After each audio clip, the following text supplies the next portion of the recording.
Hello everyone, this is Tina from Tiaza's Treasures, and today I have for you Pink and Main's January stamp of the month, and they're matching dies. This is a really cute little set. I'm not sure if it's got a name or not, but it's a bunch of little coffees and lattes, salt and pepper, just little combos.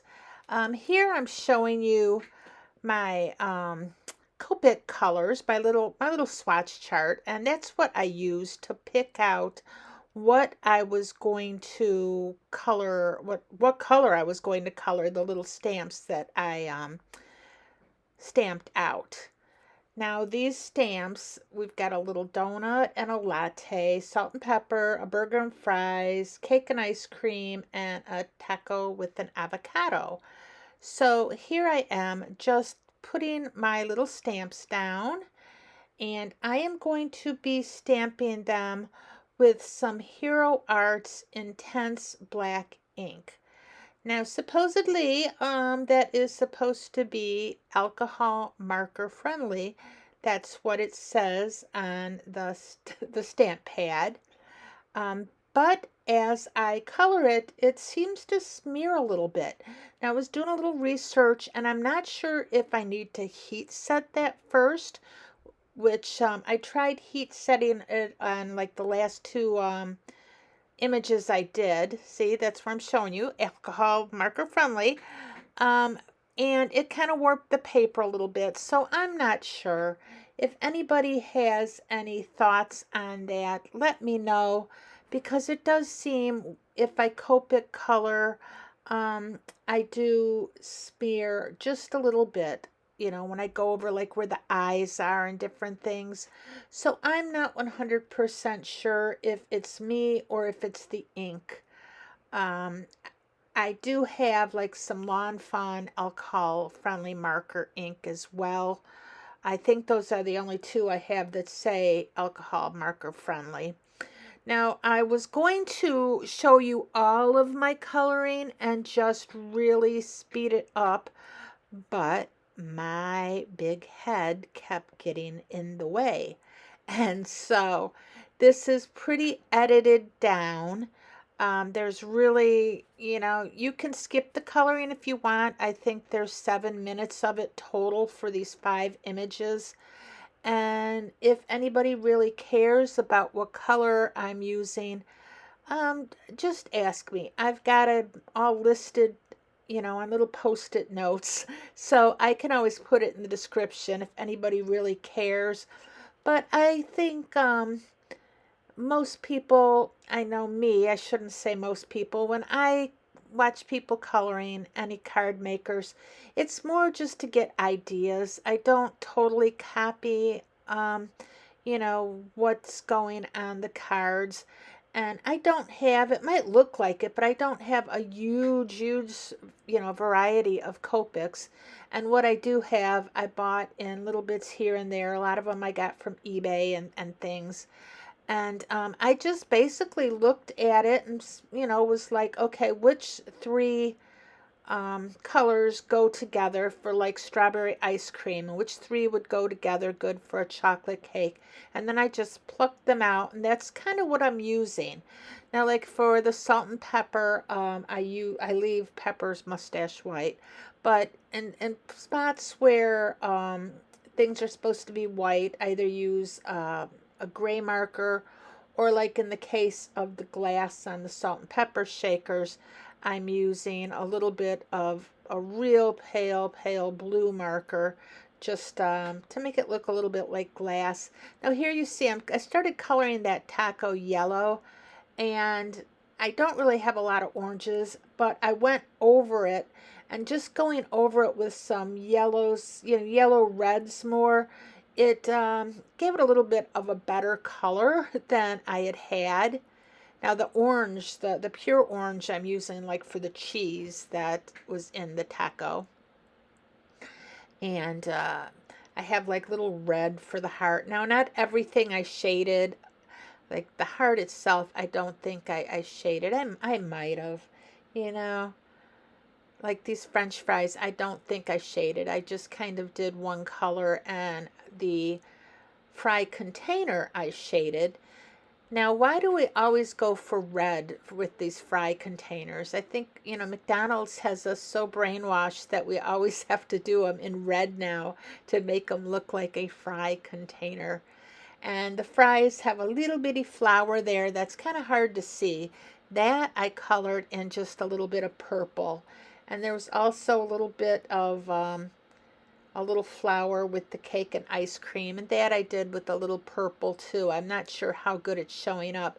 Now this bun here, I tried to match the taco color with a little orangey red, kind of give it that more of a cartoon looking bun. And in between the patty and stuff, I kind of made that brown with a little bit of lettuce on it in different colors. And my little donut here is going to be pink iced with sprinkles. And see, that was it for the coloring, not too much. Now for this first card, all these cards I should mention are done with Pink and Main pattern paper. Now this green is also from a Pink and Main card kit.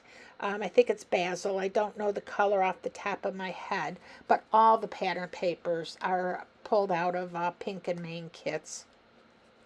So this first one, I cut the pattern paper at an angle. I kind of just put it on top of my card front and trimmed it down to kind of just give it a little bit of visual interest there at the diagonal. And I took another piece of pattern paper that I put on top as grounding for my little avocado and taco. You can see it actually taped down into that little piece of paper. Now I taped it down because after, as I was stacking up my cards, I didn't want to lose my little colored pieces. And the sentiment on this is let's avocado. So that's really kind of cute. So I'm popping up my little taco and my avocado, and I pop up the sentiment as well. I'm just trying to figure out where exactly I want my little strip of grounding paper. Now that's on the back of the plaid, so it matched perfectly. Just I thought about popping that up too, but I thought it might be a little bit too much dimension. So we've got that, and we're gonna, put that in the upper left-hand corner. I had to kind of figure out where exactly I wanted it, but I think that corner up there is a little bare, so it's where it looks best. And now I'm just taking some light green gems from my stash.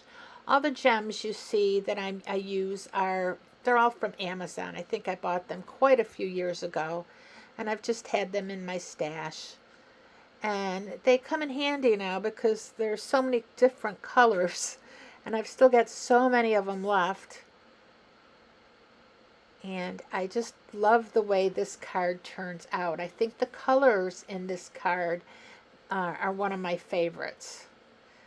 It might be my absolute favorite out of the 5 I made. So that was card number 1. Now moving on to card number 2. This is our little donut with our sprinkles. Now I have cut out everything to save time, so that's why you're not seeing me cut down anything. Everything's already cut down and die cut. I've got this piece of white glitter paper that I am using on some pink cardstock. It is so pretty. And I just struggled trying to get that straight. I still didn't get everything straight on this card, but that's me being me. So I'm putting this pinkish plaid on. It almost reminds me of a doodlebug paper, but this is Pink and Main. And now this heart, I already cut it. And the heart die, I think, was an Amazon die. It's one of the first dies I ever bought. And I decide I want to just put a little bit of ink on the edges of this heart. So I just use some picked raspberry, which is one of my favorite colors. the Distress Oxide. Now here's where I could have probably turned the heart a lot easier than the pad, my little waffle flower ink pad, or whatever you call it. My mind is just going. But I didn't really want to put the heart in the extra ink, so I just turned the pad instead of the heart. And now we're going to leave that cut edge without any ink on it because it just doesn't make sense to put ink on that edge. Not when, if I had the full heart and inked it all up and then cut it down, that's what it would look like with no ink on that edge. And I'm going to fight with my Nouveau glue here and kind of get it glued down. Now I use tape runner to tape my paper to the glitter cardstock because glue kind of slides around and takes a while to dry. And nothing is popped up on this card. It's pretty flat. I figured we had enough visual interest with the glitter paper. And I love the little green band on this coffee, or my latte, the way it just blends in with this card. And the sentiment is, I love you, a latte. So again, I'm trying to figure out where to put the sentiment. And I decide that I'm going to put it in the lower right hand or left hand corner. And I drop it before I can get it there. It's a good thing the glue dries clear, because I'm trying to make a mess of the card. And now I'm going to bring in some pink jewels from my stash. Again, the ones you saw before, only these are pink. And I'm going to try to just do a sprinkling of them across the front of the card, going from the upper right to the lower left. And this card is just so pretty. Now all these sentiments, the die comes with the stamp set that cuts out these sentiments, so that makes it nice and easy. And so I use the die to cut out all the sentiments. I use the sentiments that came with the stamp set for every card. And here we go. That is card number 2.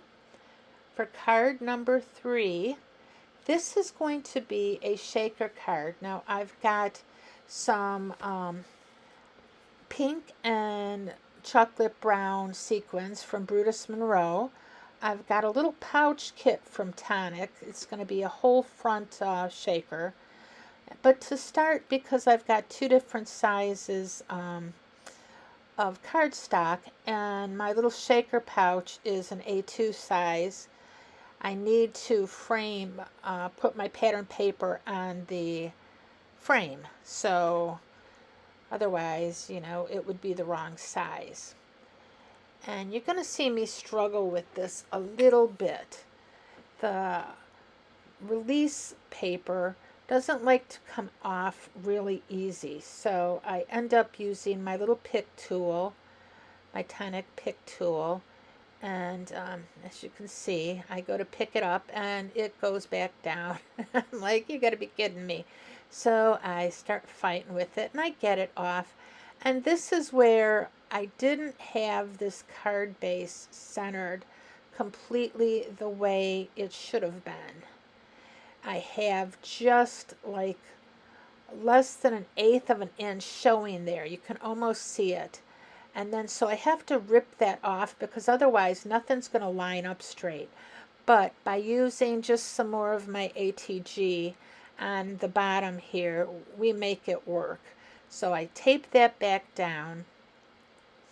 And now I'm just going to pull off the rest of the release paper, except for the very top. For the very top, we're going to leave that until we already have the sequins in place. So we get that nice and tight. This is some pretty thick vinyl, so you don't have to worry at all about the sequins breaking out.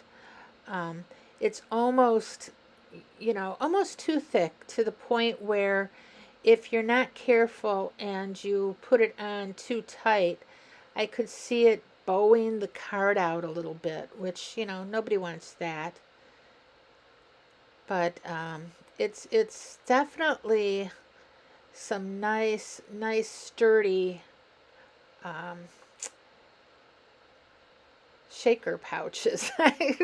It's my brain again. It's like, what's the word I'm trying to use? Now, when you're opening these sequins here, you don't want all the sequins sticking to the tape. So fold that over and you could just pour it right into the shaker pouch. And this way that glue strip is protected.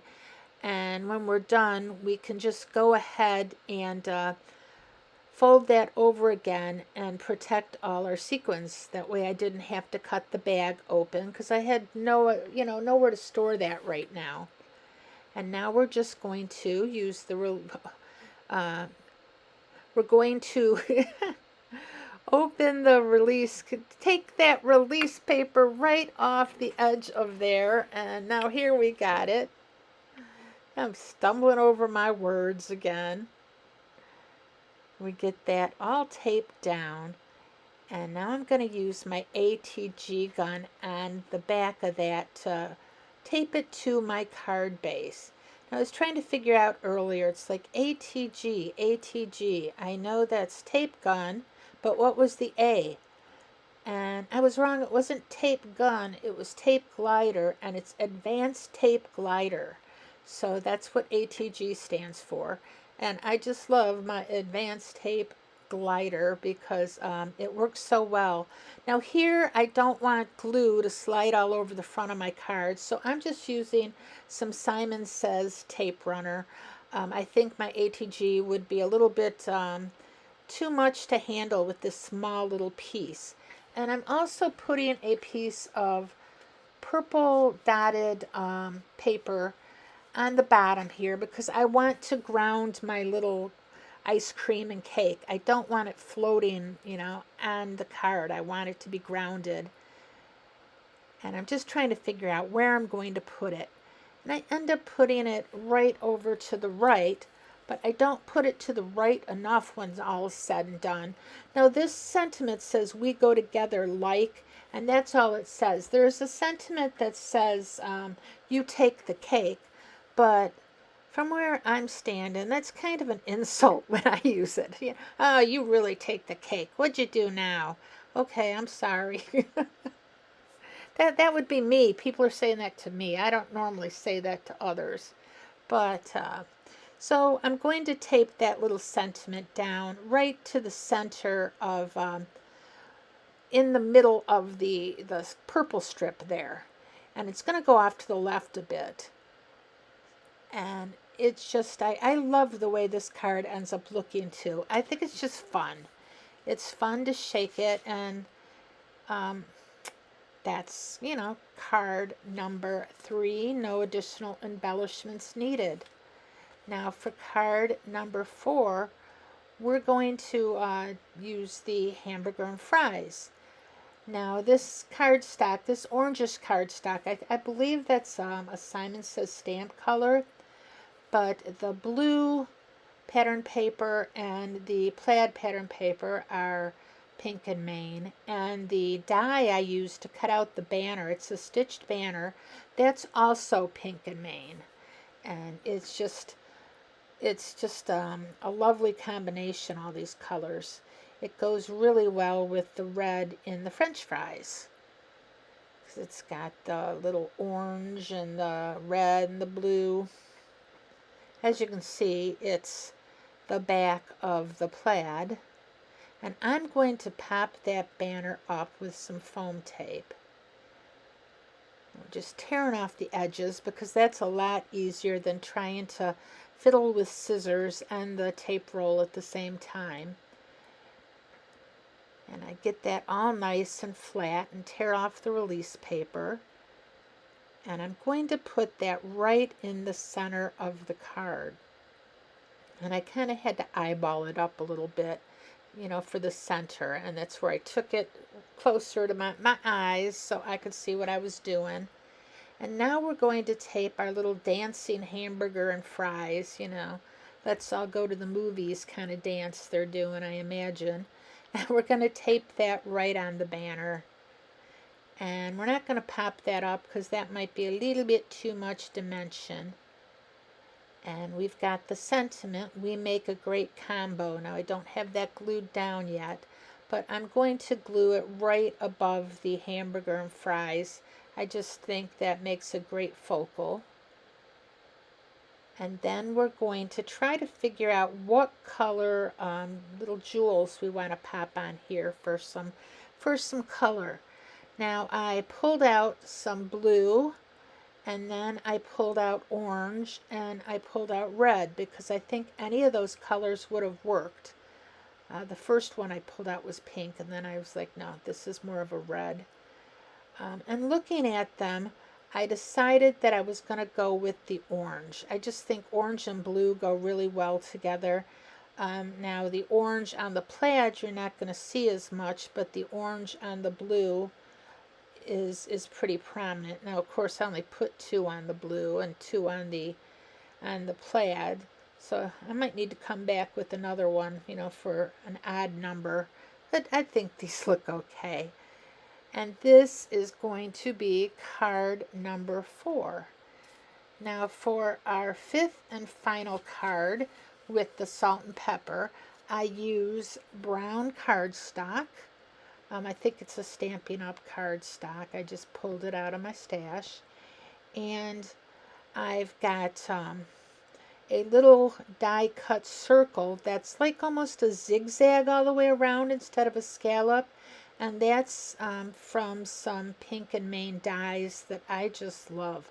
I love the zigzag. And it's one of those that I use a whole bunch.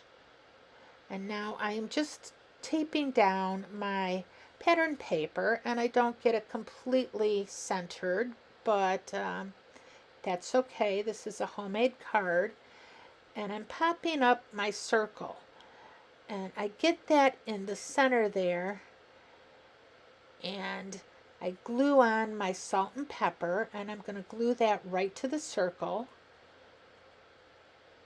and I'm going to glue on the sentiment, you spice up my life, and that is going to end up going right above the salt and pepper. So there I'm trying to, you know, figure out exactly where things are going to go. Use my little reverse tweezers, and I took a while to get used to these reverse tweezers, but now I'm loving them. And as you can see, they're from Pink and Main. They came in a card kit, but they're a real nice pair. Now this is where I realized I forgot to put down my gold strip. I was going to put that underneath my circle. And so I glue it up, and I start trying to pull up a little bit of the circle to see how far up I can get it. And it didn't go under very far because the paper came up further and left the foam square sticking. So I decided not to risk tearing everything up, and I just put it underneath about 1/4 of an inch of the circle. And now I'm using some brown little jewels, and we're putting those scattered around, and that's going to be it for card number 5. So if you liked this video, please give it a thumbs up or subscribe. I enjoy doing these videos, and I love just making cards, and I love having you here. So everyone, thank you for watching. And I've run out of things to say, and I'm not at the end yet. That's so unusual. So that was card number 5. Now here is card 1, card 2, our shaker, card 3. Let's straighten those babies up. Card 4 and card 5. So anyhow, bye-bye for now.